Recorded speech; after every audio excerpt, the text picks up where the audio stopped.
If you've recently been diagnosed with IBS and your doctor has not ordered these 3 tests, it's time to get a new doctor. Before going in to see a gastroenterologist, call their office and say, I have IBS symptoms and I would like to confirm that when I come in, you are able to do stool testing, breath testing, and urine testing. If they don't do that, that's okay. Just go find a doctor that is willing to do that, because it's going to save you a lot of time to have that conversation on the front end. A lot of doctors are just giving these people these blind diagnoses of IBS, but there's some sort of root cause for it, and getting to the bottom of that is going to improve your symptoms and your life in general tremendously. I like doing breath testing because it will rule out SIBO, or small intestinal bacterial overgrowth. I like doing stool testing just because you can really get into it and see like what sort of gut dysbiosis is going on, if there's parasites, which won't always tell you if you have parasites, but like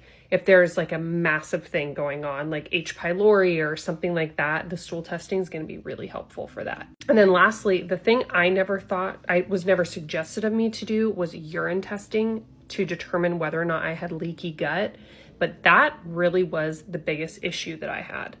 I never had like this massive thing when we would look at my stool testing or my breath testing where it was like, where it was like, yes, this is your thing. But the urine collection was a game changer for me, because my practitioner was like, you have leaky gut, period. Like, that's what this is.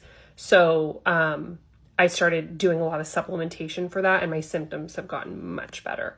And just lastly, if you're having issues with digestion, specifically around fatty foods, or if you feel like you go in between like severe diarrhea to constipation and you're kind of in between those two, I just suggest talking to your doctor about your symptoms and seeing if they can do an ultrasound on your gallbladder and liver, just to make sure there's nothing going on there. Because I was having gallbladder attacks, and like that's a whole separate thing because I was having liver issues. But if you're dealing with any sort of issues around the gallbladder, liver, it's going to significantly impact your digestion.